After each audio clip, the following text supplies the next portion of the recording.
Ano yan, nung Friday, tinatype ko na siya, hindi ko pa siya natapos. Tapos nung Sabado, doon ko pa lang siya natapos. Tapos nagkaroon ng may nangyaring problema. No? Tapos napaisip ako, kaya siguro ito yung pinapa-topic ng Panginoon sa akin. Kasi meron nangyaring problema na ganito. Opo. Okay, talagang alam ng Diyos yung pangangailangan natin. No? Sabi ng Jeremiah, tingnan niyo po yung ating topic po ngayon. What does your heart think? Okay. Ano yung iniisip ng puso mo? Sabi ng Jeremiah, sige tayo po tayong lahat.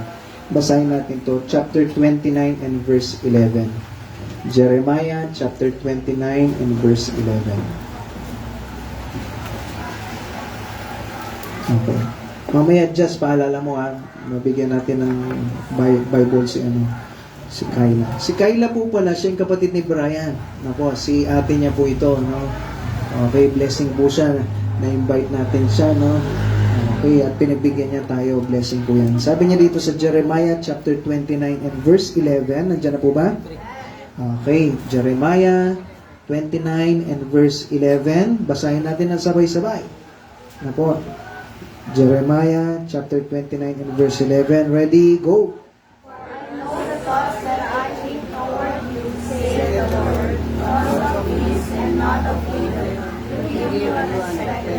Sabi rin ng Proverbs chapter 23 and verse 7. So yung kanina nabasa mo, yung Panginoon daw, meron siyang thought of peace sa'yo. Biro mo, mahal ka ng Diyos, meron siyang plano para sa'yo. Mabigyan ka daw ng expected end. Ibig sabihin nun, meron siyang pinaplano sa'yo na dulo ng buhay mo na maganda. Okay? At sabi ng Proverbs 23 and verse 7. Nandiyan na po ba? Basahin natin sabay-sabay. Ready? Go!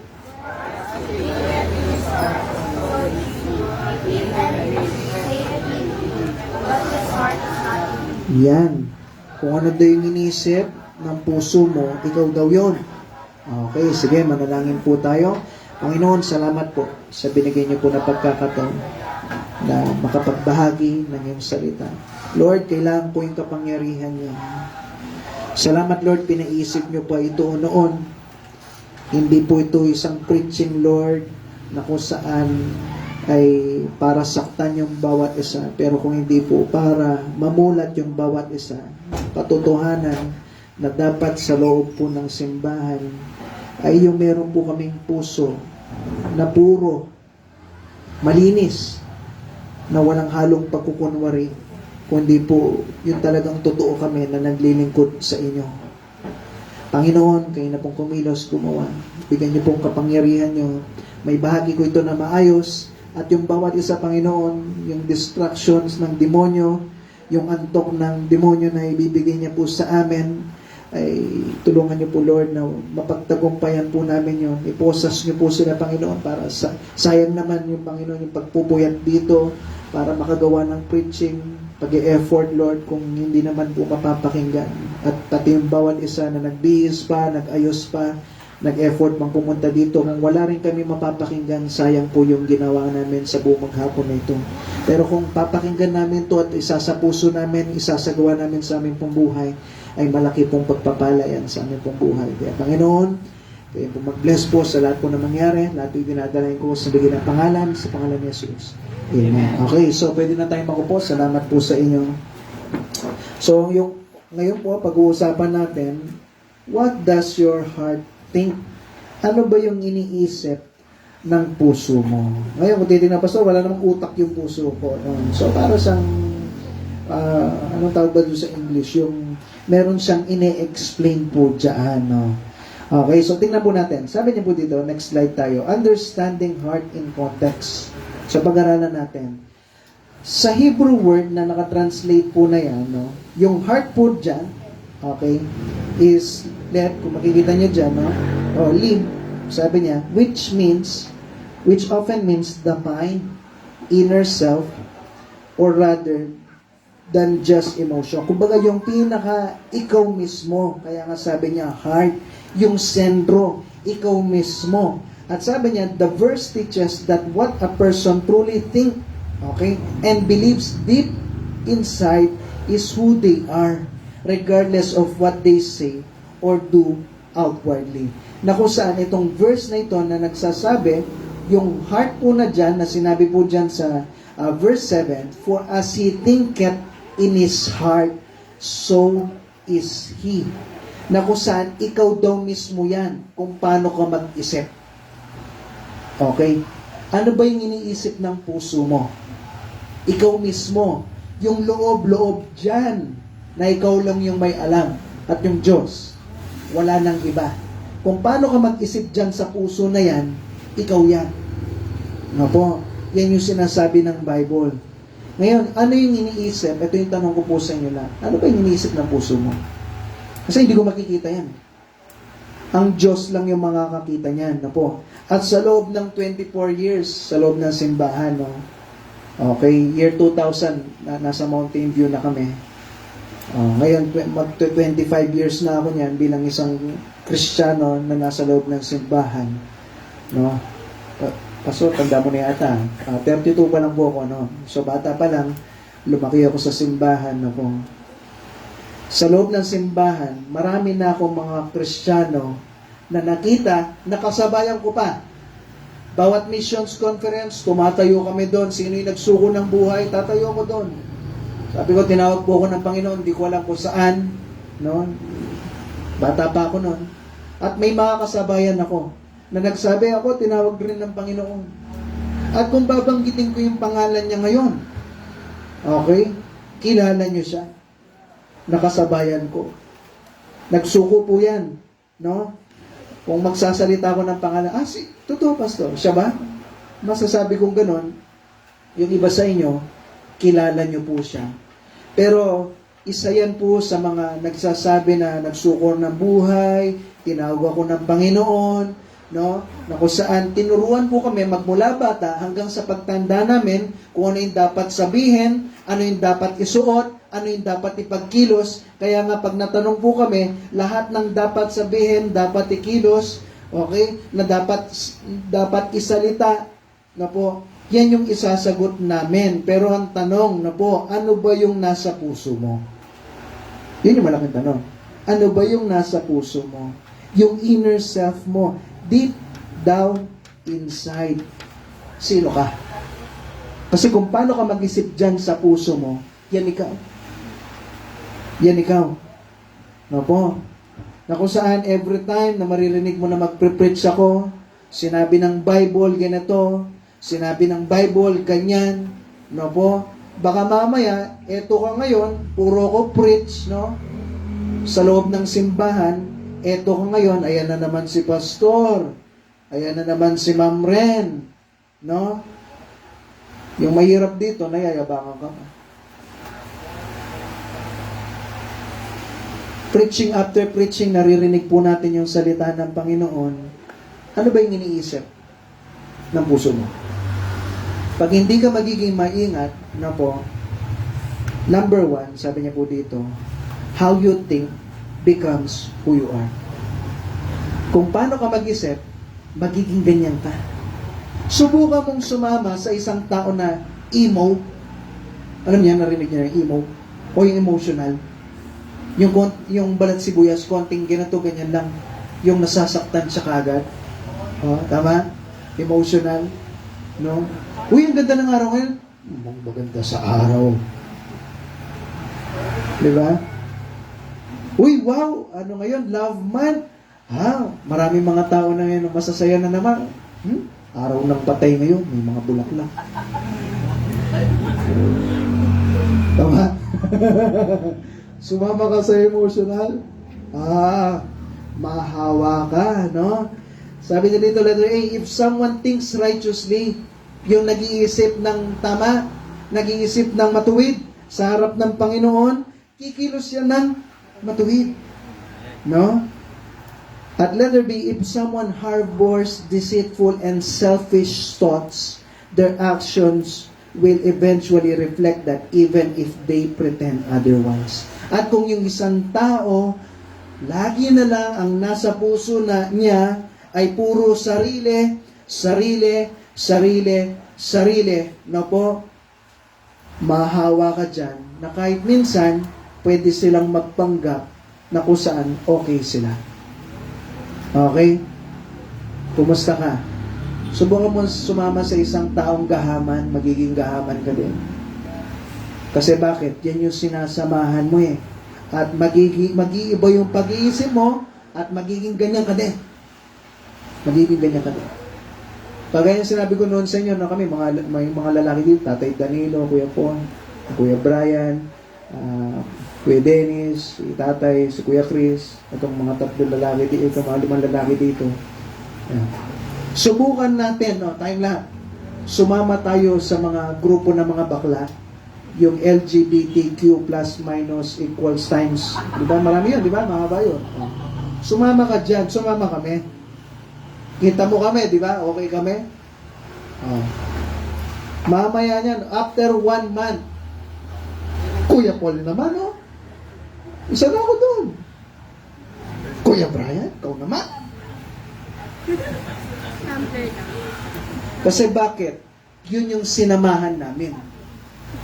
At maahawa kami dun sa pag-iisip nila. Nakukuha niyo po ako? At magiging parte yun ng buhay mo, magiging ikaw yun. Ngayon ang tanong, paano ka mag-isip? Habang nagpre-preach po ako dito, paano ka mag-isip?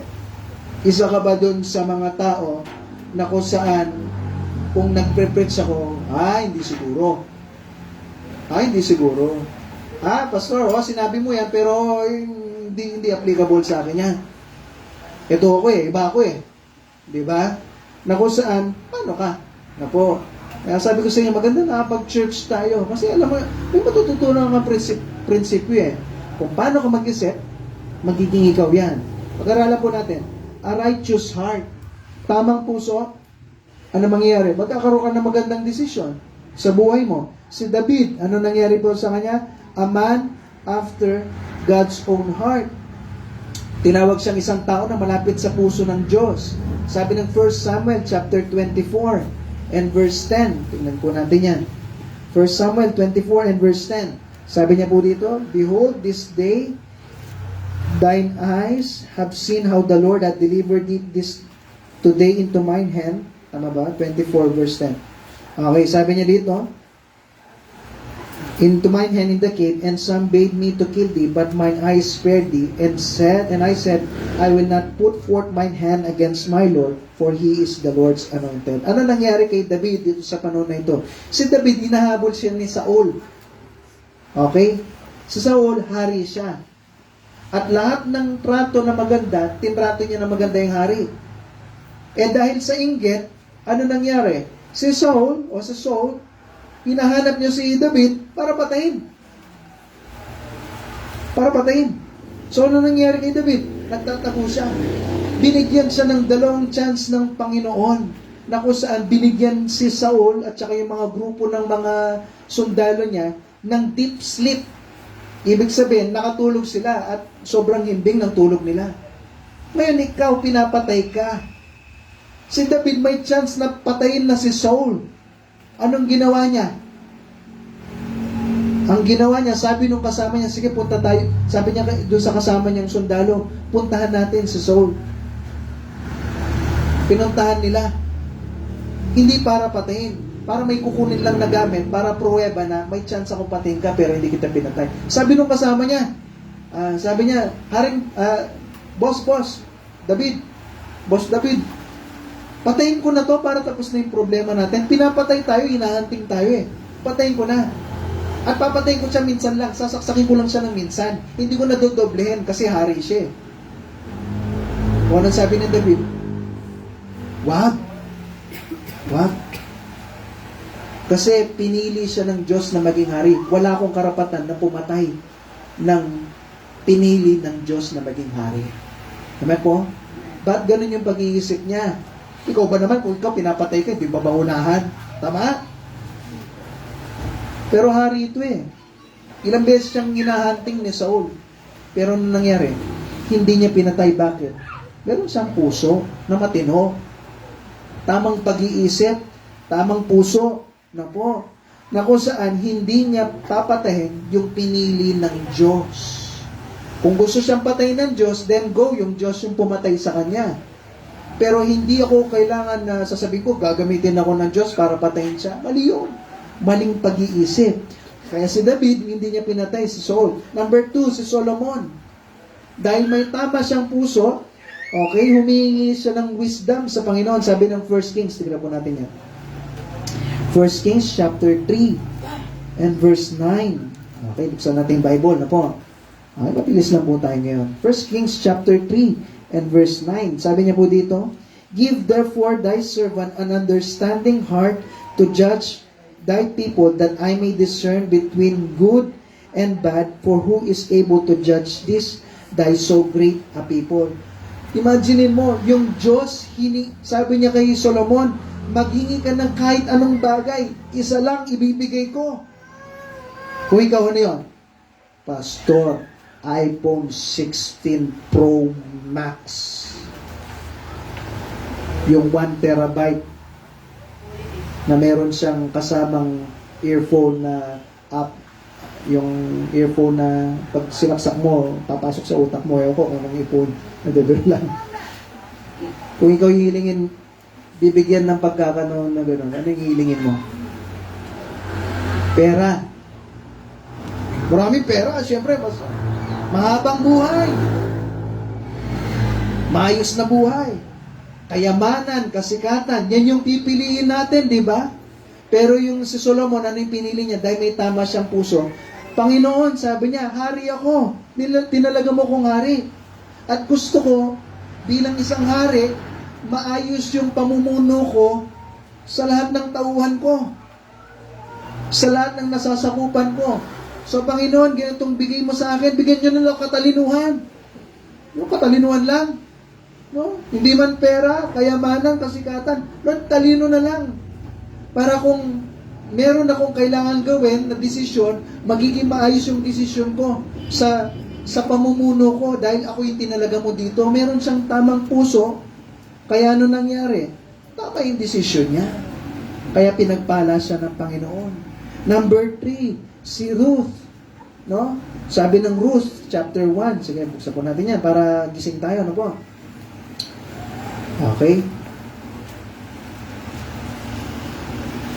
Joshua, Judges, Ruth. Okay. Ruth, chapter 1 and verse 16. Ruth, chapter 1 and verse 16. Okay, sabi niya dito, and Ruth said, entreat me not to leave thee, or return from following after thee.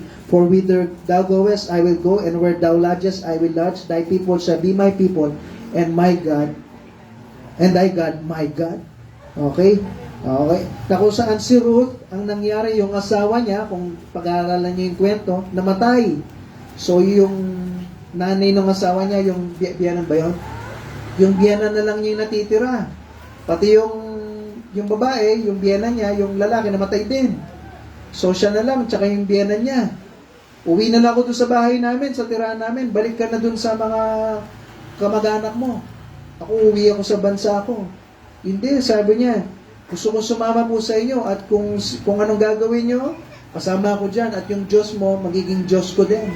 Kasi naniniwala siya yung Diyos ng bayaw niya, naniniwala sa Bible, yung totoong Diyos, kaya sama ako dyan.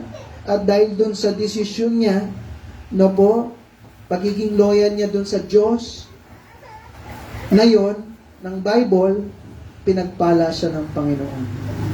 So, kung meron kang tamang puso, tama yung desisyon mo. O ngayon, pag-aralan naman natin, kung meron kang corrupt na puso, magkakaroon ka ng maling desisyon. Si Pharaoh, kilala niyo po si Pharaoh, di ba? Si Moses, tinaas niya yung tungkod, di ba? Naalala niyo yon? Sinakop po sila ng lugar ng Egypt. Okay? Sa Exodus, tignan po natin.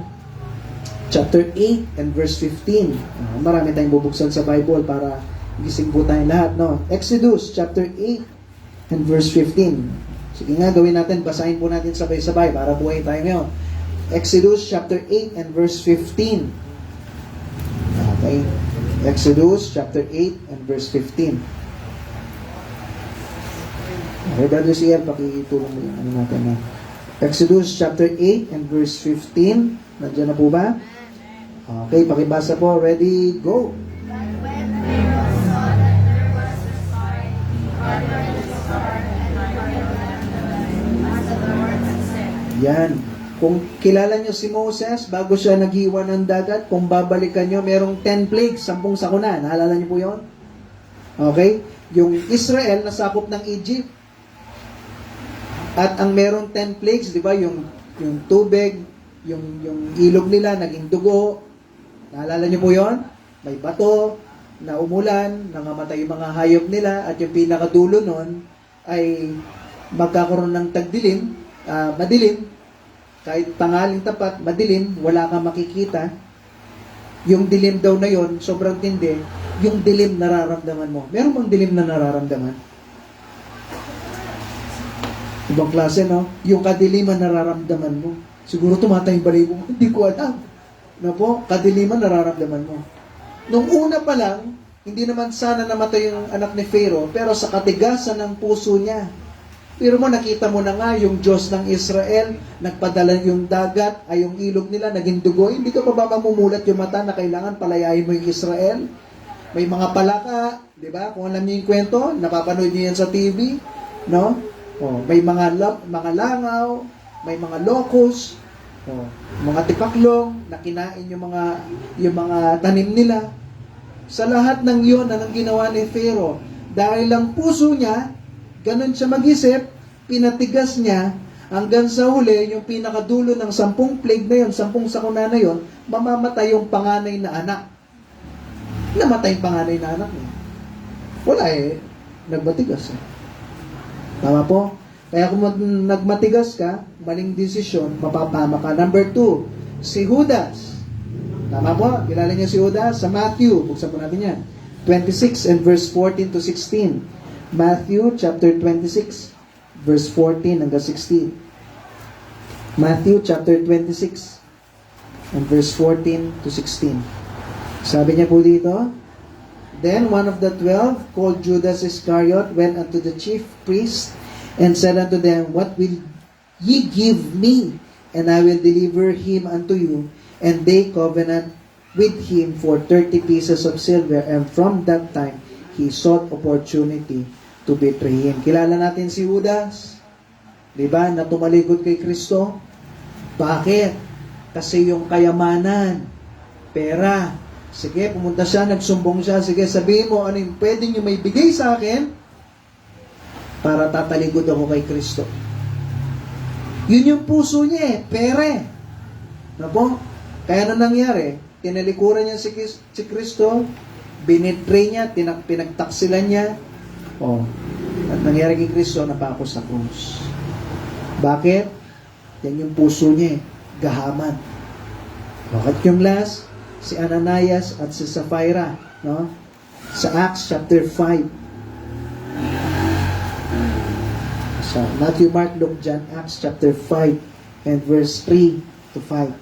Sabi niya dito, But Peter said, Ananias, why hath Satan filled thine heart to lie to the Holy Ghost and to keep back part of the price of the land? Whilst it remained, was it not thine own? And after it was sold, was it not thine own power? Why hast thou conceived these things in thine heart? Thou was not lied unto men, but unto God. Sa verse 5, sabi niya, And Ananias, hearing these words, fell down and gave up the ghost, and great fear fell on all them that heard these things. O na naman yung kwento po nito sa hindi nakakaalam. Ang nangyari, mayroong isang tao sa loob ng simbahan, pangalan niya Barnabas. At si Barnabas, nagbenta siya ng mga ari-arian niya, lupain niya, at ibinigay niya daw lahat sa simbahan. At dahil doon, kumbaga, na-announce siya sa church.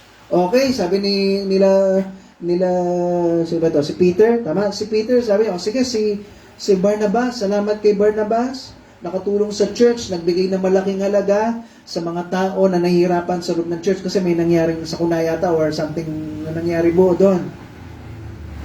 Nagustuhan ni Ananias at ni Sapphira to. Tayo din may lupain. Benta rin natin. Pero pag binenta natin, hindi natin ibibigay lahat. Okay? Sa atin yung iba. Wala namang problema doon. Kahit hindi mo ibigay lahat, wala naman requirements na dapat bigay mo lahat. Pero ang nangyari, hindi natin ibibigay lahat, pero sabihin natin sa loob ng simbahan, binigay natin lahat. Para ano mangyari? Para i-announce ulit ni Peter. O ito, hindi lang si Barnabas nagbigay, kundi si Ananias at si Sapphira na nagbigay din ng lahat. Para anong gagawin ng tao? Wow! Guling! Yun yung gusto nila mangyari. Kaya nagsinungaling sila. Pero dahil alam ng Panginoon yun, pinaisip kay Peter at sinabi ni Peter, ba't nagsinungaling kayo? Mali yun. Nagsisinungaling ka sa loob ng simbahan. Hindi ka nagsinungaling sa tao. Kung hindi, nagsinungaling ka sa Panginoon. At sa oras na ito, sabi niya, mamamatay ka. Namatay siya sa oras na yun. Tindi na po? Bakit? Ayaw ng Diyos na nagkukunwari ka sa loob ng simbahan. Amen po? Kung ibabalik yung noon siguro, dami siguro namatay sa atin, no? Tama. Pagtindi, no po? Ibabalik yung noon. Kasi bakit, alam nyo, ganon? Kaya nga sabi ko sa inyo huwag tayong plastic sa loob ng simbahan. Maganda pag kinamayan kita. Ako, pag kinamayan kita, masaya ako, nandyan ka. No po? Ikaw ba, pag kinamayan kita, masaya ka ba? No? Pwede kayo mag-plastic. Ako, hindi ako plastic. Pag may nakita ako sa'yo, sasabihan kita. No po? Pero masaya ako na nandito ka. Masaya ako na naglilingkod kayo sa Panginoon. No po? Sa loob ng simbahan, ganun po. O, ano nangyari? Namatay po sila. Ngayon, sabi ng 1 Samuel, ito na yung last na example natin, no? Tapos point number 2 na tayo. Sa 1 Samuel, chapter 27 and verse 7. 1 Samuel, okay, 27 and verse 7. 1 Samuel, chapter 27 and verse 7. 1 Samuel, chapter 27, okay, and verse 7.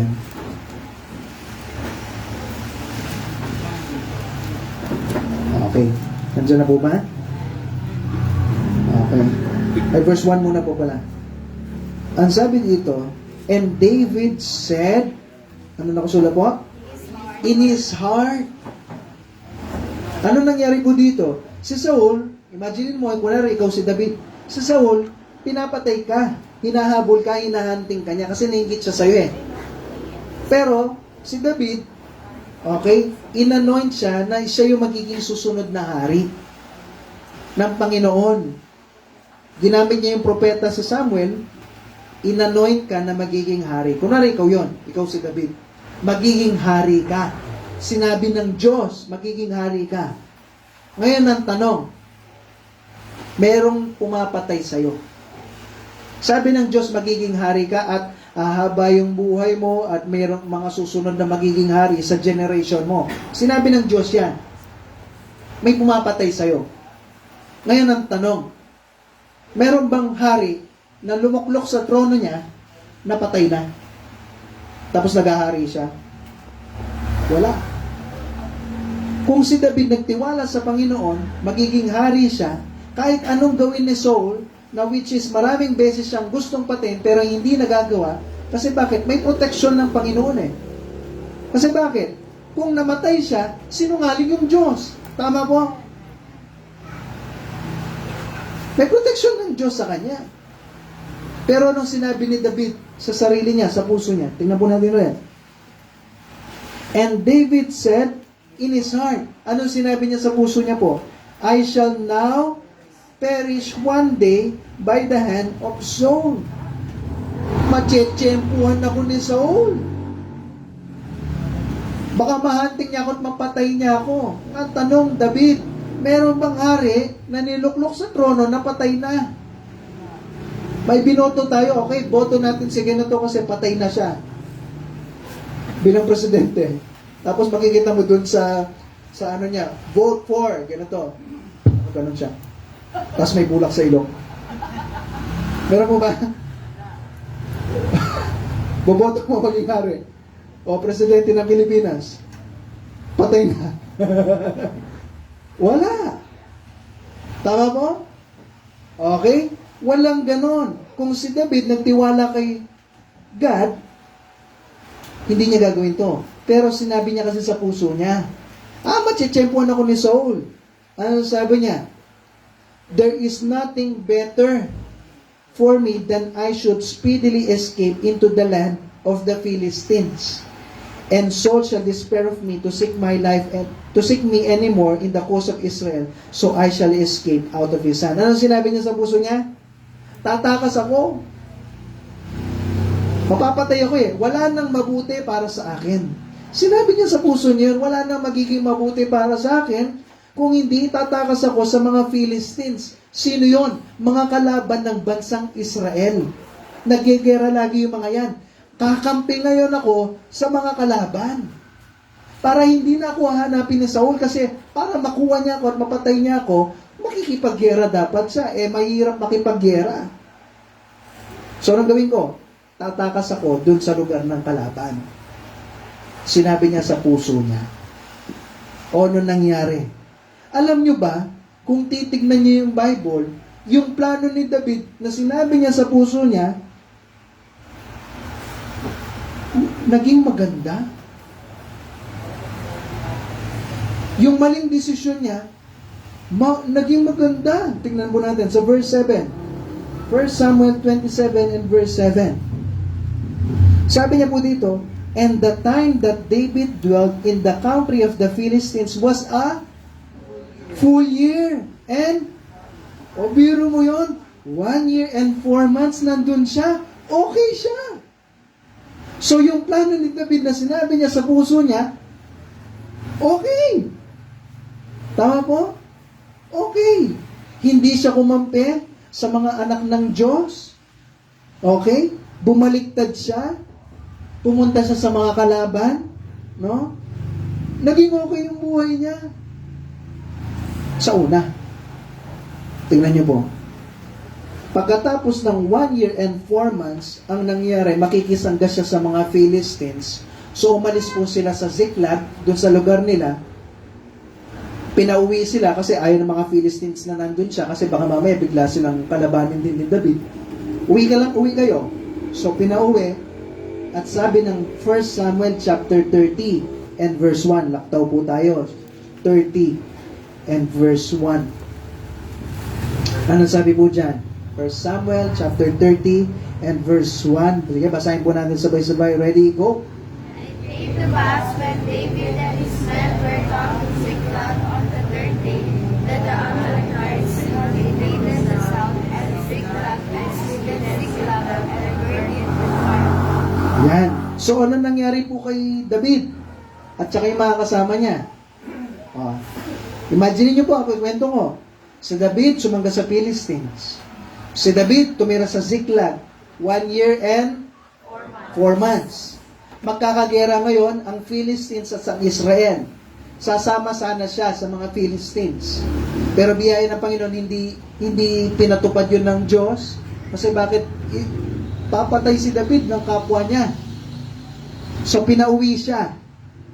Pauwi niya sa lugar ng Ziklag, 3 araw bago makapunta doon. Wala namang eroplano, wala namang kabayo, hindi kabayo, may kabayo nun. Wala namang sasakyan, walang expressway. So, 3 days. At pagka-uwi nila, after 3 days, doon sa tahanan nila, sunog ang Ziklag. Nandun lahat ng kamag-anak niya, mahal niya sa buhay, asawa niya, mga anak niya, nandun, ari-arian niya, nandun, sunog lahat. Sa una, tandaan niyo po, pag lumayo kayo sa Diyos, akala mo okay ka. Tandaan niyo po, naging okay si David. Tumalikod siya sa Diyos. Magiging okay ka din pag tumalikod ka sa Diyos. Sa una. Sa una. Yan yung sinasabi mo sa puso mo, na kung saan, eto ngayon, si Pastor, turo ng turo, sasabihin ko sa inyo, itigil natin yung mga kasalanan, itigil natin yung pagsisigarilyo, pag-iinom, pagsusugal, panunod ng pornography, yung mga kabastusan, yung pakingatan natin yung mga sarili natin, isip, puso, salita, pagkilos, pananamit, ayusin po natin lahat. Huwag kang maging makamundo. Paglingkuran natin totoo ng yung Panginoon. Paglingkuran natin ng totoo. Maging banal po tayo. Ayusin natin mga buhay natin. Maging maayos tayo sa ating puso. Pag-iisip. Paglingkuran natin Diyos every Sunday. Dapat nandiyan ka. Huwag kang mawawala. Wednesday yan. No po? Buuin natin yung araw ng linggo. Huwag kayong magtatrabaho ng linggo. Huwag kayong magbi-business ng linggo. Kasi bakit? Sa Panginoon po yan. Mamuhay tayo na magiging maka-Diyos kasi anak ka ng Diyos. Tama po? Pero ito ka ngayon, iniisip mo sa puso mo, Pastor, hindi totoo yan. Hindi totoo yan. So kapag ganun yung gagawin mo, no po, tatalikod ka sa Panginoon, pupunta ka sa mga kalaban, pupunta ka sa mga taong hindi ligtas, sasamahan mo sila na parang wala kang Diyos, maghintay ka lang. No po? Maghintay ka lang. Hintayin mo lang. No? Hintayin mo lang. Kasi magagawa ko lang, at saka si Ate Renyo, magsabi ng katotohanan nito. Pero bandang uli, desisyon nyo po rin po yan. No? Tandaan mo, maghintay ka lang, mapapahamak ka. Magiging okay ka sa una. Wag mong unahin yung Panginoon sa lahat ng bagay. Yung business mo, sa school mo, araw ng linggo, kunin mo yan. Sige, kunin niyo po yan. Magiging okay ka sa una. Opo. Kasi hindi, yung Bible, totoo yan eh. Totoo yan. At kung ano yung sinabi ng Bible, totoo pa rin yan. Sabi ng Proverbs 23. Sige, buksan po natin. Proverbs chapter 23, verse 17 to 18. Sabi niya po dito, let not thine heart envy sinners, but be thou in the fear of the Lord all the day long. Huwag kang mainggit. O yung mga ibang Kristiyano, no, yung pamumuhay nila, parang okay lang, na kung saan parang hindi sila Kristiyano kung kumilos. Minsan may mga kakilala kayong Kristiyano, tayo dito, yung mga babae, manamit ng maayos, meron kayong kamag-anak na Kristiyano, o may kakilala kayong Kristiyano, but sila, pareho naman natin Baptist, hindi naman maayos yung pananamit, sumasayaw naman sila. No? Pero okay naman yung mga buhay nila. Sabi ng Bible, huwag kang mainggit doon. Kasi bakit? Sabi niya dito, huwag kang mainggit sa verse 17. Tapos sabi niya po dito, at magkaroon ka ng takot sa Panginoon all the day long. Hanggang buhay ka, magkaroon ka ng takot sa Diyos. Sundin mo yung salita ng Panginoon. Bakit po? Sa verse 18, for surely, ano po nakasulat? There is an end. Ibig sabihin, merong distraction sa kanila. Lagot sila sa Panginoon. Balang araw. At mag-focus ka sa Panginoon. Sabi niya, for surely, there is an end, and thy expectation shall not be cut off. Ikaw nag-expect ka na kung saan ikaw pagpapalay ng Panginoon, tandaan mo, hindi mapuputol yan. Yung ina-expect mong yan, ano yung ina-expect sa Tagalog? Yung inaasahan mo, hindi puputulin ng Diyos yan, tuto pa rin yan, magpapalain ka rin. Hindi man ngayon, pero in the future, kung ikaw naglingkod ka ng totoo at tapat sa Panginoon, pagpapalain ka ng Diyos. Amen po? So, ganyan yung Panginoon natin. Tandaan niyo po, pag naging seryoso ka sa buhay Kristiyano, may pagpapala dyan. Ako. Ngayon, number 2. Ito na po yung last. 2 points lang tayo ngayon. Whatever you hide will always be revealed. Lahat ng tinatago mo, yan, lilitaw at lilitaw yan. Tandaan niyo po, totoo ang salita ng Diyos. Kung tumayo ka sa tama, no? Kung ano yung iniisip mo na mga positive galing sa salita ng Diyos at ina-apply mo yan sa buhay mo, yan yung magiging ikaw mismo. Kaya ngayon dahilan, ba't sinasabi ko po, tayong lahat mag-church ka. Mag-church ako. Makinig kayo ng preaching. Pati ako nakikinig din ng preaching. Baka akala niyo, di ako nakikinig ng preaching. Nakikinig din po ako, mga preaching ng mga ibang pastor. Kasi kailangan ko din. Lahat tayo kailangan natin yan. Kailangan kong pakainin yung sarili ko ng salita ng Diyos. Kaya nga, sa Wednesday, sinabi ko sa mga member, no? Oh, nakikinig ako ng ibang preaching. Pupunta kami ng Manila. Bakit? Kailangan ko rin ng preaching. At pag in-apply ko yan sa buhay ko, no, magiging ganun ako.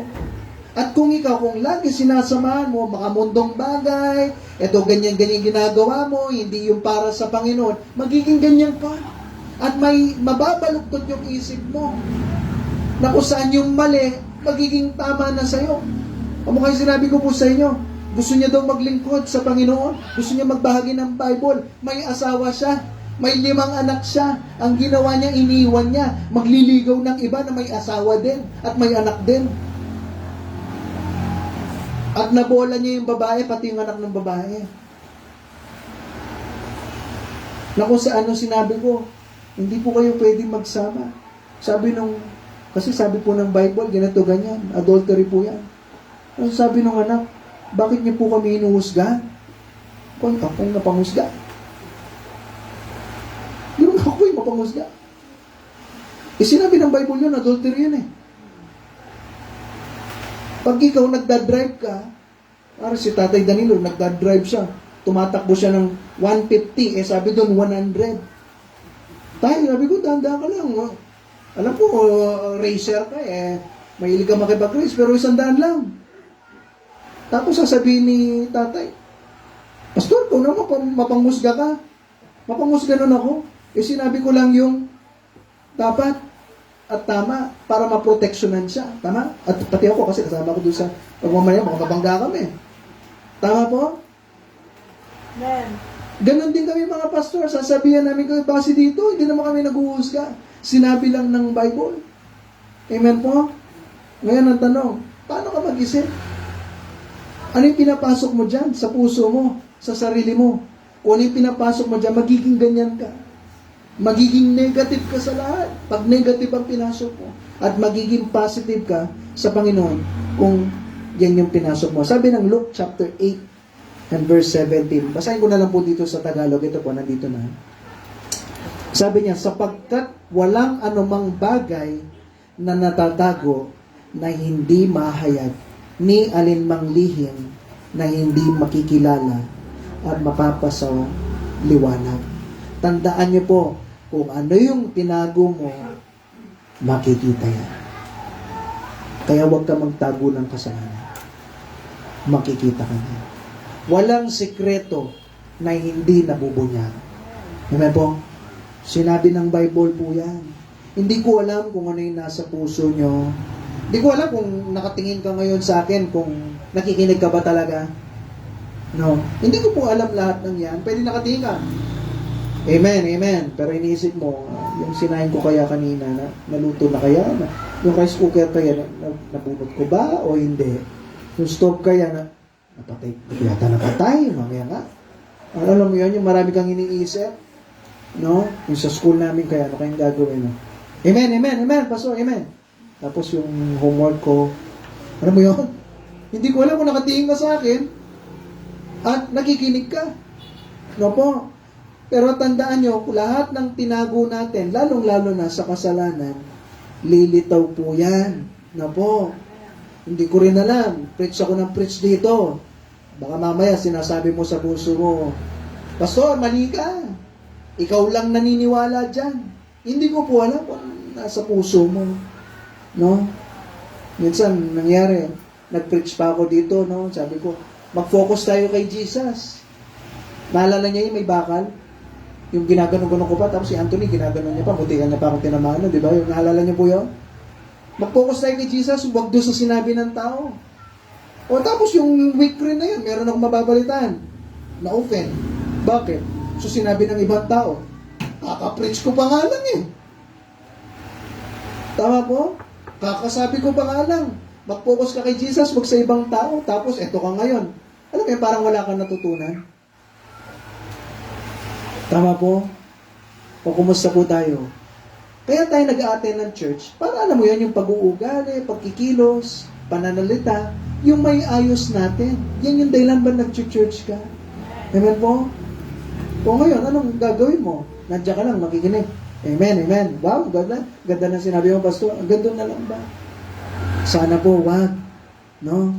Gawin natin na kung saan, alam mo yon, sinabi ng Bible sa Proverbs na yan, tingnan niyo po, sa verse 7, 23 and verse 7, para ka bang ganito? Sabi niya, for as he thinketh in his heart, so is he. Yan yung una. Eat and drink, saith he to thee, but his heart is not with thee. Sige, kumain ka, uminom ka, pero wala naman pala sa puso niya. Ewan ko kung may kakilala kayong ganyan. Na kung saan pinapakain ka, sabi niya, sige, kaya ka, merienda ka dito. O sakto, gutom ka. Sige po, nakakaya, pero sige. Kumain ka ngayon. At habang kumakain ka, ito kanin pa. Sabi niya ganyan. O ito ulam pa, oh. Gusto mo ba? Sige, kain ka. O soft drinks, gusto mo? Grabe po, nakakaya, pero sige po. Ganyan, oh. Binigyan ka rin soft drinks. No? Gusto niyo po merienda? Okay, pinakain ka na ng lunch, pinamerienda ka ba? Oh, gusto niyo pong kasaba cake? Grabe naman po, nakakaya. Sige nga po. Okay, so binigyan ka kasaba cake. Tapos, eto siya ngayon, talagang nakangiti pa yan. Sige, kain ka lang. Pero sa loob niya, tignan mo tong taong to. Kain ng kain. Ang taba-taba niya eh. Tignan mo, kain ng kain. Tignan mo. Inalo ko ng kain. Kumain pa? Tignan mo.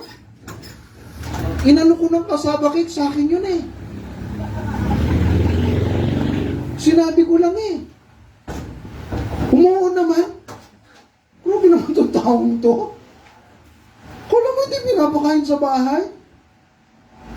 May mga taong ganyan. Tumatawa kayo, baka may kakilala kayo.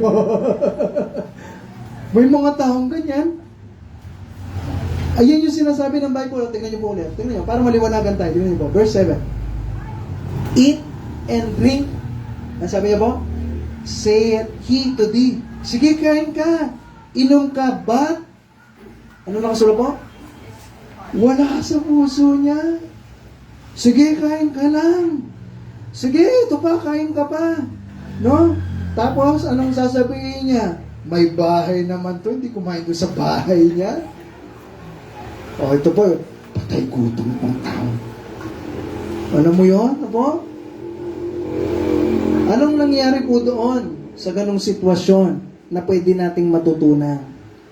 Na kung saan, ito po si Pastor ngayon, preach ng preach sa inyo, turo ng turo sa inyo, no? May mga ganyan kami nakakausap na mga young people sa Angeles, no po? Oo, Ate Ren, oo, Kuya Kenneth. Pero kagaya ng Proverbs 23 verse 7, sige, kain ka. Sige, opo. Sige. Pero sa puso, iba naman pala. Sige, magsalita ka na magsalita dyan. Pero ako, Pastor, eto na ako eh. Hindi na ako magbabago. Eto na ako. Wala na. Turo ka ng turo ng Bible, wala. Hindi mo mababago yung pag-iisip ko. Eto na yun eh. Wala na. Hindi na. Mayabang ka lang talaga, Pastor. Wala na. Ito na yun. Ganito lang talaga ako. Ngayon ang tanong, ikaw ba yan? Ikaw ba yan? Sabi ko nga, sa loob ng 24 years sa loob ng simbahan, hindi ko alam kung sino. Pero meron. Maraming mga Kristiyano na ganun, na pwede kang magpanggap, pero hindi mo pwedeng itago yan. Kasi lagi, tandaan mo, tatak mo sa bato, mabubunyag po yan. Kagaya na sinabi ng Proverbs. Mabubunyag yan. Ngayon, ang tanong, magfe-fake promise po tayo. Next week, yung mga member natin, no, magkakaroon tayo ng pangako, susulat nyo kung ano yung magiging pangako nyo. Ngayon, ang tanong, gagawin mo ba yan dahil sinabi ko? Pag gagawin mo yan dahil sinabi ko, huwag niyo pong gawin. Hindi ko kailangan yung pera nyo at hindi kailangan ng Diyos yung pera nyo. Huwag niyo pong gawin. Huwag niyo pong gawin. Kasi kung bibigay mo yan, tapos hindi mo rin gagawin, ang sabi ng Bible na po sa Ecclesiastes chapter 5. Sige, Proverbs, Ecclesiastes, pagkatapos ng Proverbs, Ecclesiastes chapter 5 and verse 4. Ang sabi niya dyan, when thou vowest a vow unto God, nangako ka ng pangako sa Diyos, defer not to pay it. Huwag mo nga yan na hindi mo babayaran yan, hindi mo tutuparin yan. For he hath no, ano nakasulat po? Pleasure in fools. Ayaw ng Diyos, hindi siya natutuwa sa mga taong mangmang. Sabi niya, pay that which thou hast vowed.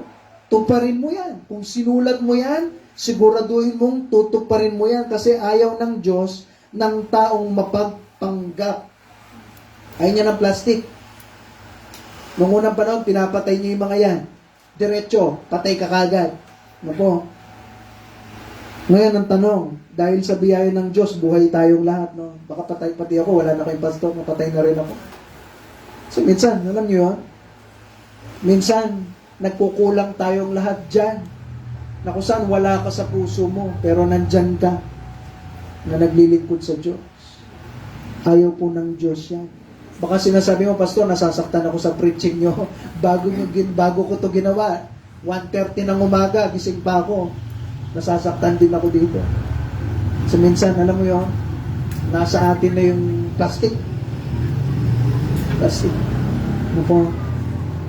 Gusto ng Panginoon, naglilingkod ka ng merong puso. Kasi bakit? Kung nandito ka sa church, pangiti-ngiti ka pa, pakinig-kinig ka pa, pa-amen-amen ka pa, ikaw pa yung pinakamalakas mag-amen dito, tapos wala naman talaga sa puso mo, niloloko mo yung sarili mo. Kaya nga sabi ko sa mga choir member, aakit kayo dito, kakanta-kanta ka, to rescue, talagang ramdam na ramdam mo pa. Tapos, iba naman yung pag-uugali mo sa loob ng tahanan mo, huwag kang kakanta. Kasi bakit? Nagpla-plastic ka lang. Ayaw ng Diyos ng hipokrito. Hipokrito ka na, no? Hipokrita. Na kung saan tatayo ka dito, hindi ka naman, alam mo yon, hindi mo naman inayos yung sarili mo. No? Tandaan niyo po, wala yan sa labas. Ang tinitingnan ng Diyos, hindi sa labas. Yung tao, tinitingin sa labas. Tama po? Oh, lalong-lalo kung ikaw, may makita kang tao, maitim. Halos, pag maitim yung tao, di mo naman nilalapitan yan. Bakit? Tumitingin tayo sa labas. Tama po? Oh. Sabi ng Bible, last verse, tapos na tayo. 1 Samuel, chapter 16 and verse 7. 1 Samuel 16 and verse 7. Maganda maguhitan nyo to sa Bible nyo. No? Sa inyo na yung Bible na yan, maganda maguhitan nyo. 1 Samuel chapter 16 and verse 7.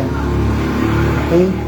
Sabi niya po dito, but the Lord said unto Samuel, look not on his countenance or on the height of his stature. Sinabi ng Panginoon kay Samuel, huwag kang tumingin sa itsura niya o sa tangkad niya. Sabi niya, because I have refused him, for the Lord seeth not as man seeth. Yung Diyos, hindi niya tinitignan yung tao kung paano tumingin yung tao. For man looketh on the outward appearance. Ang tao tumitingin siya sa panglabas. Tapos sabi niya sa huli, but the Lord looketh, tinitignan niya yung puso mo. Yung puso mo. Ngayon ang tanong, sa pagtatapos natin, kumusta yung puso mo? Ulitin ko po kumusta ang puso mo? Ano yung puso mo ngayon? Totoo ka ba na nasa church? O dahil nandito ka para masabing nag-church ka? Nagko-choir ka, nag-a-attend ka sa church, pumunta ka dahil nahihiya ka, naboboring ka, wala ka magawa, okay? Gusto mo makita yung mga kaibigan mo, nakakahiya kasi, okay? O nandito ka kasi may puso ka na naiintindihan mo kung gaano ka kamahal ng Diyos at ito na lang yung pwede mong magawa para sa Kanya. Anong klaseng puso ang meron ka? Tandaan mo, kung ano yung tinatanim mo dyan sa puso mo, kung paano mag-isip yan, yan ikaw. Pastor, ganito na lang ako. Pwedeng mabago. Amen po? Sabi nga hanggat may buhay, may pag-asa. Buhay ka pa? Ay, patay na yata kayo lahat. Patay yata yung makausap ko dito. Ulit po. Buhay ka ba? Amen po. So, kung buhay ka, may pag-asa ng bago. Kaya mga nag-church eh. Para maging maayos yung buhay mo. May matutunan ka, i-apply mo, at maging maayos yung buhay mo. Magkaroon ka ng tamang direksyon. Amen po? Pag hindi ka nag-church, ano yung gagawin mo? Ano mapapakain sa'yo sa spiritual? E di, wala. Diba po? So ngayon, ang tanong, sabi ko nga sa inyo, mas gugustuhin ko pa na nandito ka ngayon, kahit konti lang tayo, pero lahat naman may puso. May tamang puso sa Panginoon. Okay pa yun eh. Pero kung wala kang tamang puso, anin ko kung kahit 100 tayo dito, o 200, 3 years pa lang, papuntang 3 years pa lang tayo, tapos 200 tayo dito, pero 10 lang yung may puso sa Panginoon, magugustuhin ko na wag na lang mag-attend yung mga yun eh. Kahit 10 na lang. At least may puso. Kasi bakit? Hindi natutuwa ang Diyos sa taong plastic. Ang gusto ng Panginoon, may puso. Kasi yun yung tinitingnan niya. Yung Panginoon, yung tao tumitingin sa panglabas, pero yung Diyos tumitingin sa puso. Tayo po tayong lahat. Habang nakapikit ang mata na kayo kukulong. Ganda po ng preaching, no? Ako na-bless ko kagabi, no? Kumusta yung puso mo? Ulitin ko, habang may buhay, may pag-asa magbago. Pwede ba natin maayos yung puso mo? Pastor, ganito na lang ako. Hindi. Ikaw lang naglilimita sa sarili mo. Pwede magbago. Pwede mayayos. Minsan may mga nakausap ko mga young people, no? May nangyaring pagkakamali, paulit-ulit ko sinasabi sa kanila, anong dapat nyong gawin? Anong dapat nyong gawin? Hindi nila alam yung dapat gawin. No? Dinaretso ko na sila, hindi nyo ba dapat ayusin?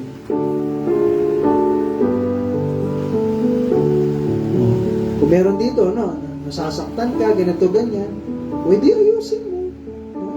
Hindi naman tayo nandito para, alam mo yan, magdala ka ng sama ng loob dyan sa puso mo, sa isip mo. Sabi ko nga sa inyo, kung meron ako mga nasabi na kilos, tapatin mo ako. Sabihin mo sa akin, hingi ako ng tawad sa'yo. Kaysa naman na nandito tayo sa church, magplaplastikan tayo. At ganoon din ako. Ako, sana nakikita nyo, tsaka si ate rin nyo. Pag meron ako hindi nagustuhan sa'yo, sasabihan kita kagad. Kung di man kita nasabihan, i-chat kita kagad. Kasi bakit? Ayoko na magkikita tayo nang hindi ko nasabi sa'yo, tapos may sama ako ng loob sa puso ko. Gusto ko pag kinamayan kita, wala akong plastic. Hindi ako plastic sa'yo. Kasi gusto ng Panginoon na malinis yung puso natin. Na naglilingkod ka dito, nang wala kang tinatago. Na hindi yung preach ako ng preach dito, tapos, hindi, pastor, hindi totoo yan. Ganyan ka lang naman. Maling attitude po yun. At pag yan yung in-stay mo sa puso mo, at pag-iisip mo, magiging ganyan ka. Ano yun? Magiging plastic ka. Magiging mapagpanggap ka. At yun yung pinakaayaw ng Diyos. Tandaan mo, pwede ka magtago sa akin.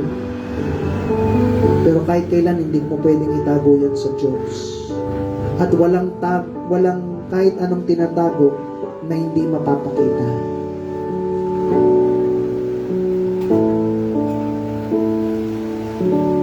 Sige po. po, salamat po sa inyo lahat. Manalangin po tayo. Panginoon, salamat po sa napakinggan po namin na salita po ninyo. Panginoon, dinadalayan ko po.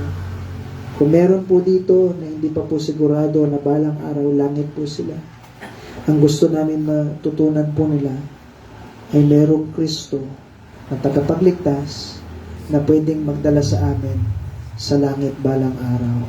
Pag pinagtiwalaan po namin yon, ang sabi niyo po sa inyong salita, langit po ang pupuntahan namin. At kung sino man dito, Lord, Panginoon, na merong maling puso, tulungan niyo po na sa oras na ito, nahingi nila ng tulong sa inyo, na itama yung puso po. Kasi kung hindi kami magiging maingat, at ito yung pananatilihin namin sa puso namin, na pag-iisip namin, magiging ganun na lang po kami.